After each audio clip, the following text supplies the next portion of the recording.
Estimados alumnos y alumnas, como les prometí, aquí va el tutorial de la implementación de variables instrumentales en RStudio. No les voy a subir el código, la idea es que vean este video y que lo vayan corriendo, idealmente línea a línea. Sí, espero que no sea durante el laboratorio, pero tampoco muy largo. Sí, bastante corta al menos esta implementación que les debería servir para la evaluación o en caso que quisiera más adelante implementar este método para algunos datos. ¿Sí? ¿Qué más? Ya está todo escrito, sí. Lo escribí antes de empezar el tutorial, cosa que no perdamos mucho tiempo en escribir, sí. Así que les recomiendo que vayan poniendo pausa y vayan mirando cada código que vamos implementando, ¿ok?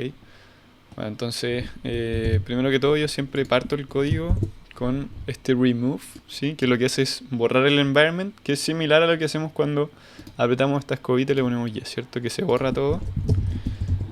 Eh, Entonces en este caso, por ejemplo, tenemos eso, corremos esta primera línea y se borra, ¿sí? Es algo básico, creo que ya lo sabían quizás en general, pero para que lo tengan en cuenta. Ya, cosas que, o sea, librerías que vamos a utilizar, bueno, más para generar variables aleatorias, ¿sí? Que es porque no utilicé datos hechos, sino que los generé yo. Dplyr para, en realidad lo ocupaba en una pura línea que tampoco es muy relevante, pero sirve para manejo de base de datos. Y la librería IVREC, que en realidad es para implementar un two-stage least square, ¿sí? Es mínimos cuadrados en dos etapas, como les comenté. Entonces acá tenemos el IVREC. Como les comenté, se llama IV, pero en realidad no es para variables instrumentales, sino es para solamente, sino también para mínimos cuadrados en dos etapas. Que esto ya lo utilizamos cuando tenemos más de un instrumento por variable endógena, así cuando ya tenemos un modelo que se denomina que está sobreidentificado, ¿sí? Ok, vamos a checar esto un poco más y me voy a guardar ahí abajito. ¿Dónde está? Acá está. Eso. Ok, entonces corremos esto, fijamos una semilla porque voy a generar variables aleatorias. Y lo importante acá es esto, ¿sí? Esto aquí es las dos etapas, ¿sí? Regresiones. Para generar estos datos endógenos, entre comillas, tenemos que hacerlo en dos etapas, ¿sí? Igual que el método. Sorpresa. Y acá la idea es que tenemos una variable que omitida que nos está generando un sesgo. Si esta variable está moviendo la probabilidad de ser tratado o no ser tratado, ¿cierto? Y además nos afecta el efecto, no se afecta, sino influye en el efecto del x sobre la variable dependiente, ¿sí? De tal forma que en esta regresión, que es la de la segunda etapa, el beta esté sesgado y acá también tengamos, ¿cierto? Un shock, una suerte de shock, ¿sí? Entonces, ¿de qué manera hacemos eso? Bueno, generamos que estos dos errores estén correlacionados, ¿sí? Esa es la idea. ¿Y cómo hacemos esto? Bueno, primero defino estos coeficientes, ¿sí? De estas dos regresiones, que serían todos estos de acá. Y además, lo que vamos a hacer es generar variables aleatorias. Si z es totalmente independiente, ¿cierto? Es como esta suerte de lotería en el colegio, que tenemos que consiste en, que sorry, que es el shock exógeno aleatorio. Tenemos q, que es una covariable, ¿cierto? Un control. Y tenemos que los errores se producen de una normal multivariada, ¿sí? Que significa que los dos distribuyen normal independientemente, o sea, como por separado, pero tienen una covarianza, ¿sí? ¿Qué covarianza tienen? Bueno, la covarianza sigma, ok, no la corrí. ¿Y qué es sigma? Sigma es así, ok. Esto es la varianza de la variable u, si no mal recuerdo. Sí, la variable u. Esta es la varianza de la variable e. Y esta es la covarianza entre u y e y la covarianza entre e y u. Así que es menos 0,5. ¿Sí? Entonces corremos esto ahora sí. Eso. Y una vez que tenemos esto, vamos a construir x hat, ¿cierto? Que es el x. Y si se dan cuenta acá le hacemos un summary al x hat. Va entre menos 4 y 14. Y lo que hacemos acá es binarizarlo entre comillas. Si queremos que sea 0 o 1 solamente. De hecho ahora si es que le hago el summary al x, va entre 0 y 1. Y para que me crean que solamente toma valores x 0 o 1, le hacemos un table. 0, 174 individuos no recibieron el tratamiento y 326 sí.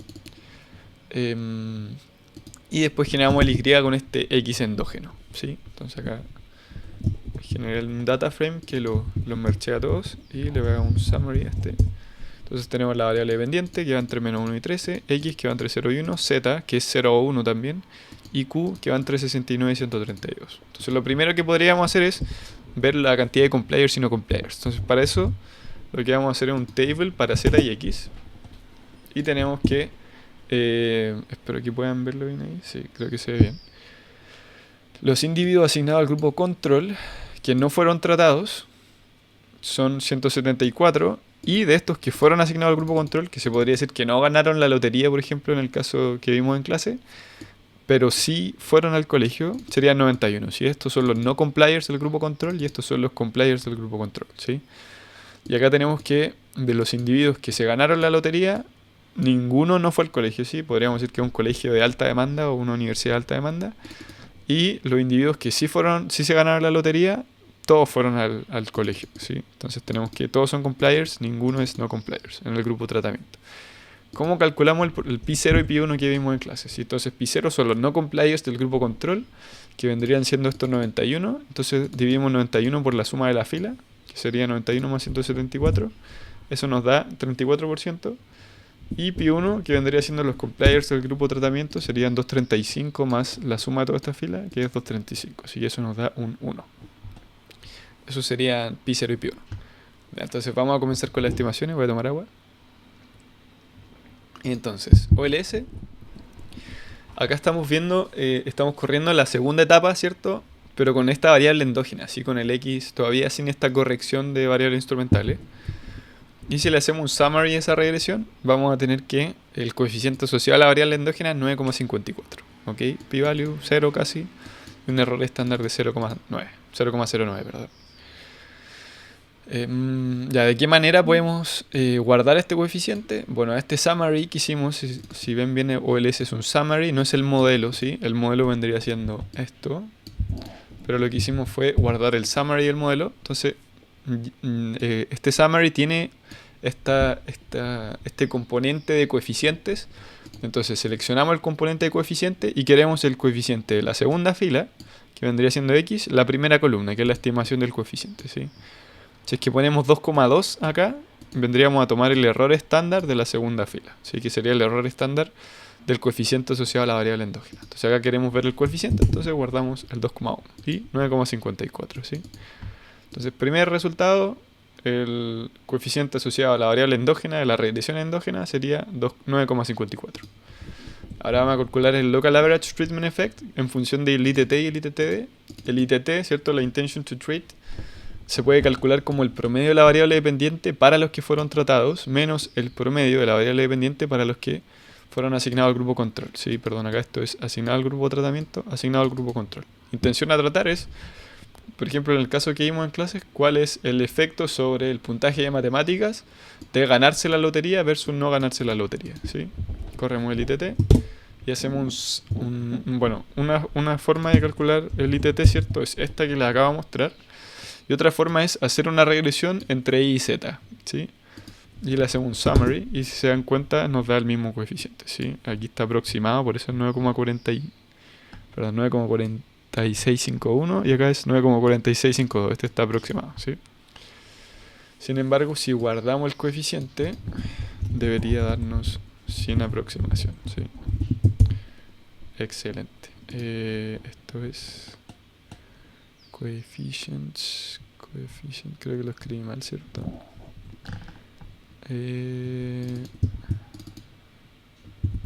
A ver si funciona. Ya, sí, lo había escrito mal. ¿Sí? ¿Ven? Ahí ya no está aproximado, ¿sí? Y nos da lo mismo. Voy a borrar eso. Bueno, el P0, ya, ¿cierto? Vimos cómo calcularlo. Acá lo que hice fue calcularlo de manera más pro, entre comillas. Como endógena en el código. Y tenemos que el P0 son los no compliers del grupo control, entonces serían la gente asignada al grupo control que recibió el tratamiento sobre el total de la gente que fue asignada al grupo control. Y el P1 son los compliers del grupo de tratamiento, entonces son los individuos asignados al grupo de tratamiento, ¿sí? Es decir, que se ganaron la lotería y fueron al colegio en este caso, ¿sí? Sobre el total de los que se ganaron la lotería. Corremos esas dos cosas, ¿cierto? Y si se dan cuenta nos da lo mismo que las estimaciones que teníamos. Pi1 es 1 y Pi0 es 34%. Y lo que hacemos es dividir ahora el ITT sobre el ITTD y así obtenemos el late, ¿sí? Entonces, la primera estimación del late, 9,84, ¿sí? Teníamos que en la regresión endógena esto era 9,54 y en este caso ahora es 9,84, ¿sí? Es decir, estábamos sobreestimando el coeficiente. Bueno, tenemos el late en dos etapas. Entonces corremos la primera regresión entre Z y X, ¿sí? Acá no tenemos controles, ¿sí? No puse controles. Si pusiéramos controles ya esto ya no calza, ¿ok?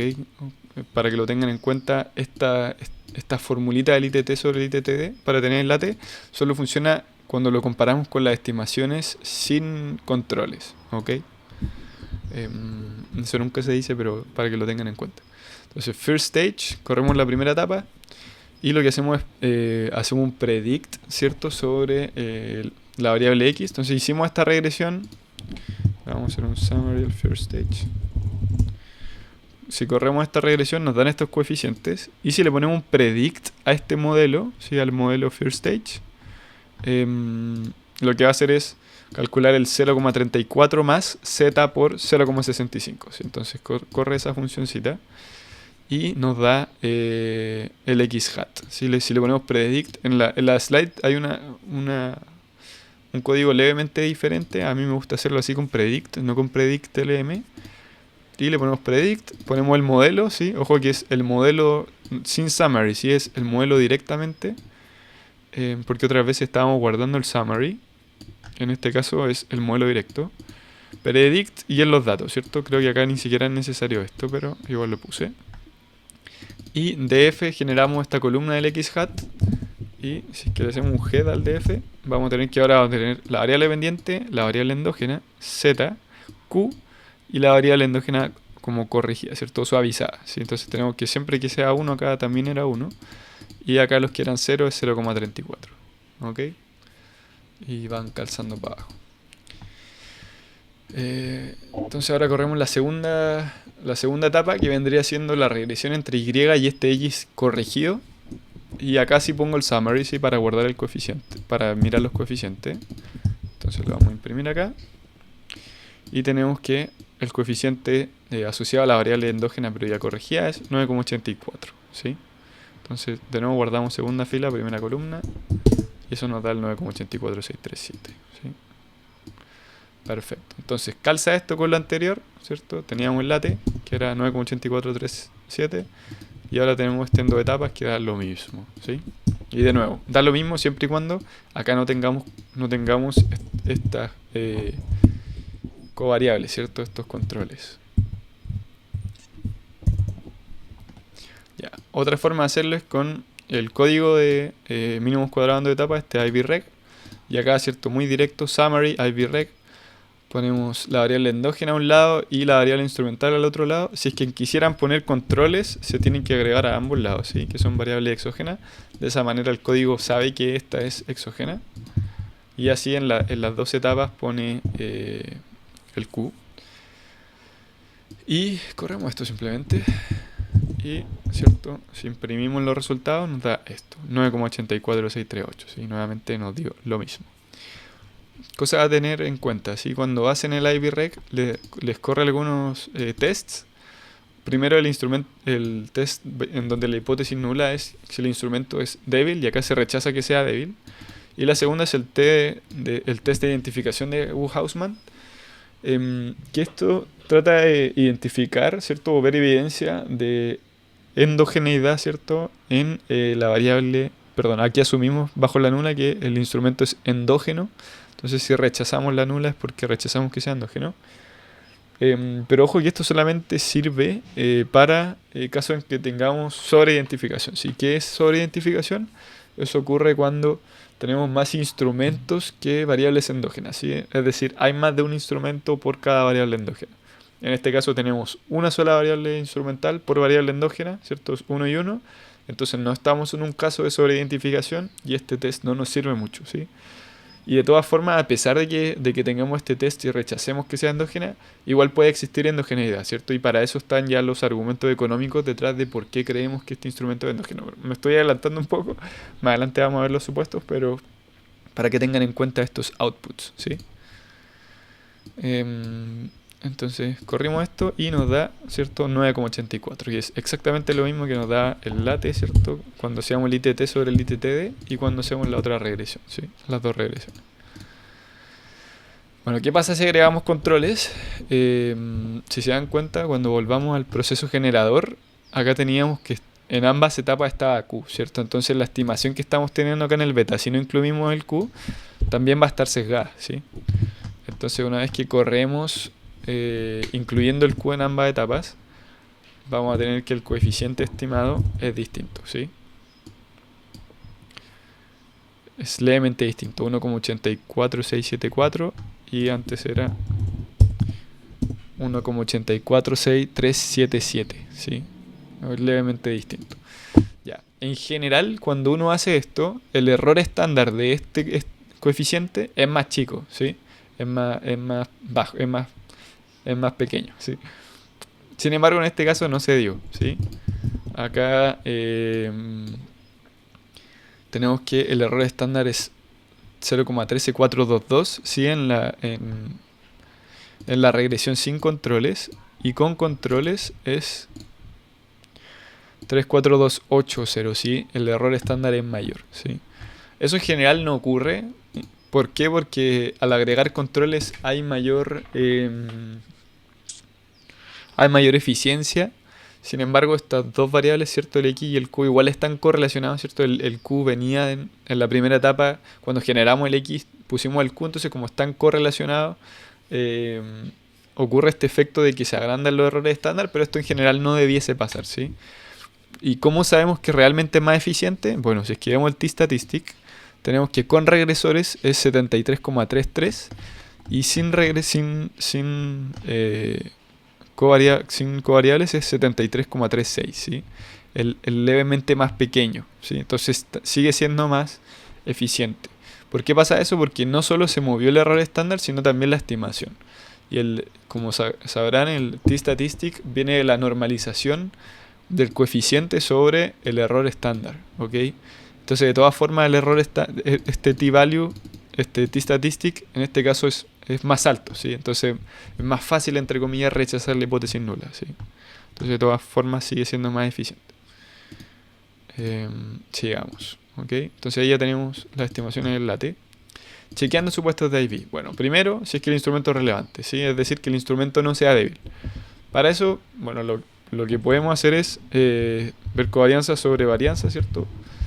Pero una forma más rápida de hacer eso es correr una regresión, ¿sí? En vez de calcular la covarianza entre x, z sobre la varianza de ambos dos, sería correr una regresión, ¿sí? Entonces corremos una regresión entre x y z, y esto es la covarianza sobre la varianza, ¿sí? Que es 0.656.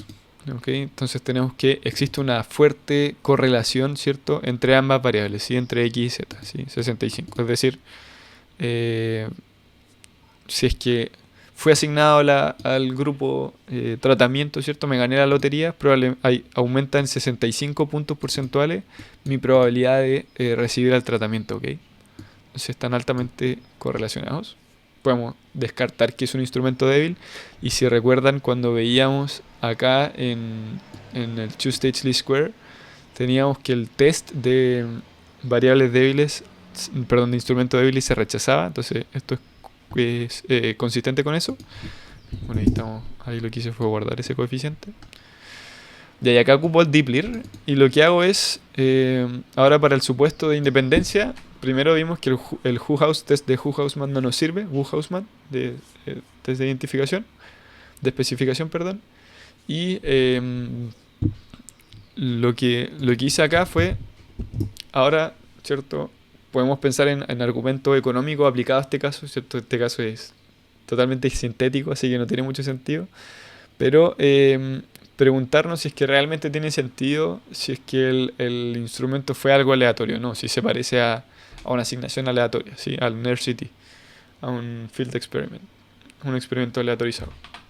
En este caso, no sé, si pensamos, por ejemplo, el caso de la educación, sería extraño que esta lotería, ¿cierto? Que son estas pelotitas que giran, esté correlacionado con algo, ¿sí? Probablemente es algo totalmente exógeno, ¿sí? No sé, o si es que hubiera sido sorteado con un algoritmo pseudo aleatorio en un computador, ¿sí?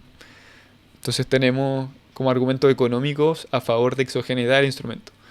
¿Cuándo no sería así? Por ejemplo, en la lotería de la FIFA, ¿cierto? Donde tenían este método de calentar las pelotitas y podían en esta lotería aún así alterar los resultados. En ese caso ya habría endogeneidad. ¿Sí? En este caso no, porque eh, asumimos que la lotería se ejecutó de manera fidedigna. ¿Ok? Entonces, una forma, ¿cierto? Bueno, desde Hausmann, cuando haya sobreidentificación. Segundo, argumentos económicos. Y tercero, una forma también de chequear que al menos no hay endogeneidad inobservable, ¿sí? Cuando asumimos que no hay confundidores inobservables, es viendo el balance pretratamiento, ¿sí? Entonces acá tenemos DF, lo que hago es agrupar por tratamiento y lo que hago es calcular el promedio de la covariable, ¿sí? En ambos grupos. Y podemos ver que es prácticamente igual, ¿sí? ¿Cómo podemos saber que realmente son distintos teniendo en cuenta la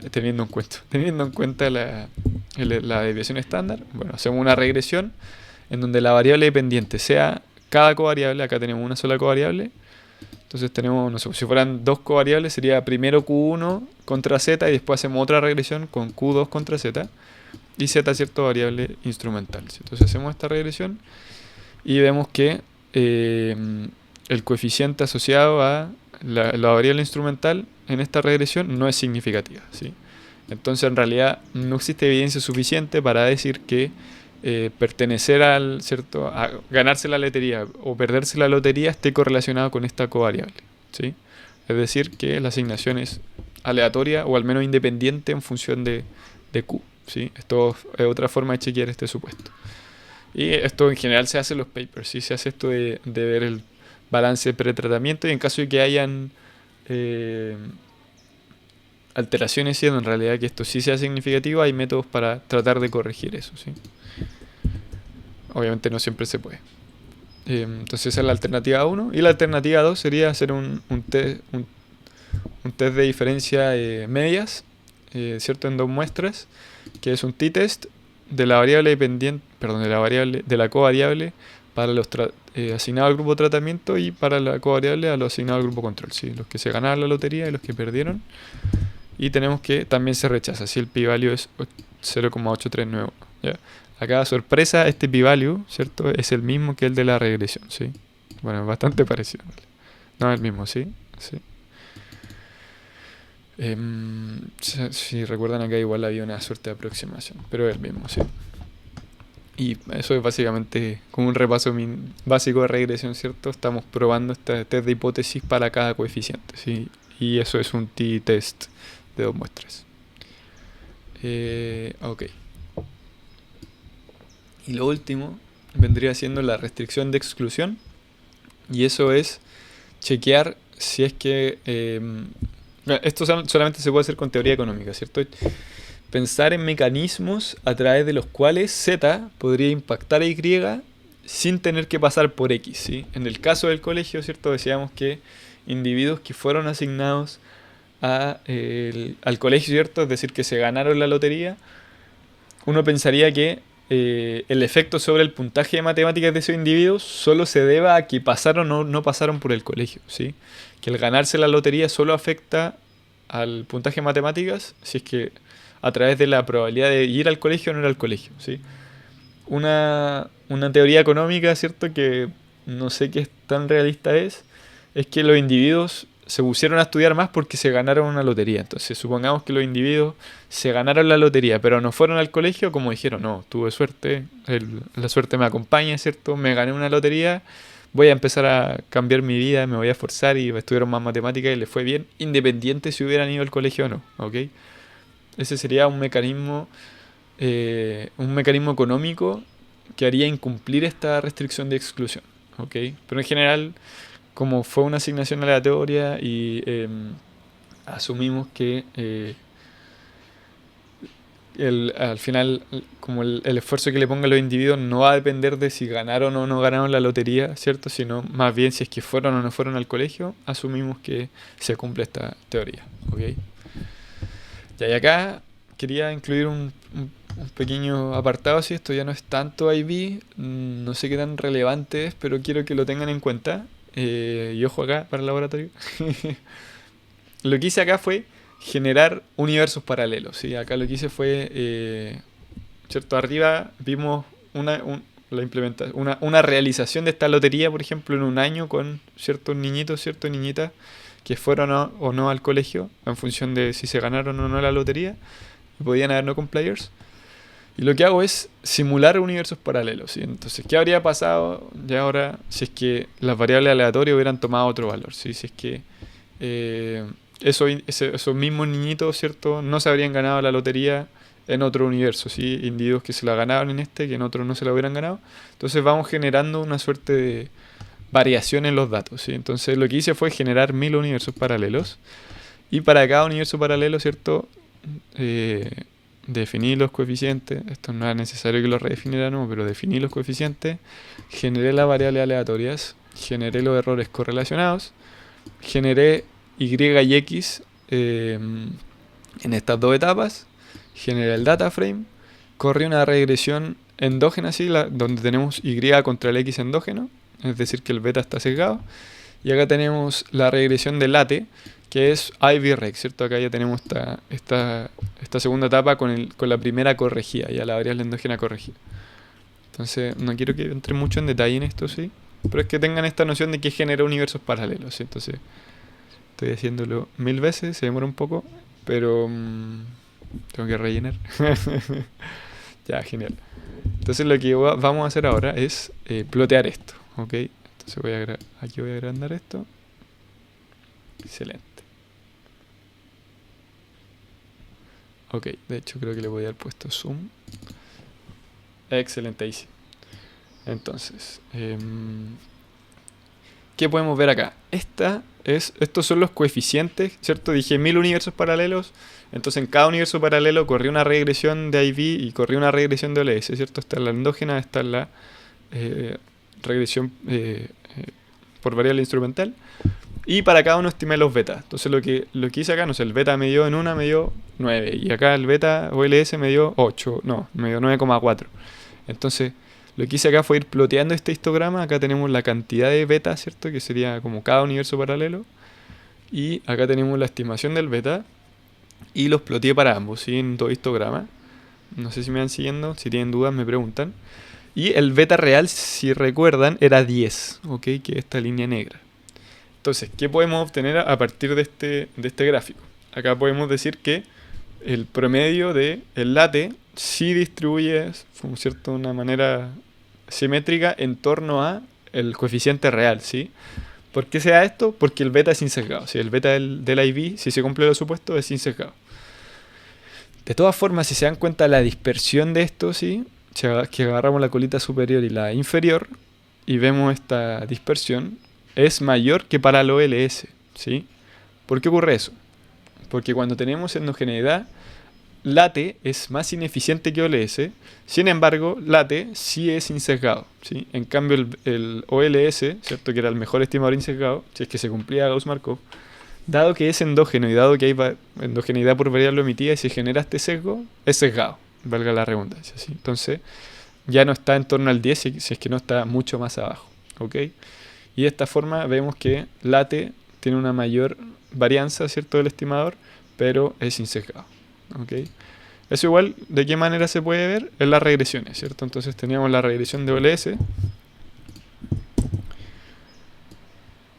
Y vamos a correr al tiro la de IPREG, eso. Y tenemos que la de OLS, el coeficiente estimado es 9,6, ¿sí? Esto ya lo saqué, sí, lo saqué.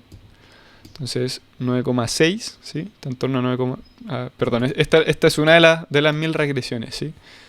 Pero acá digo que está como en torno a 9,6. Y la IVREG dio en torno al 10, ¿sí? Más parecido al 10, 10,2, está como por acá, ¿sí? 10,2, sí, está como por acá, sí. Fue un mal universo paralelo, sí, igual estábamos un poco corridos del coeficiente real, ¿cierto? Que es 10.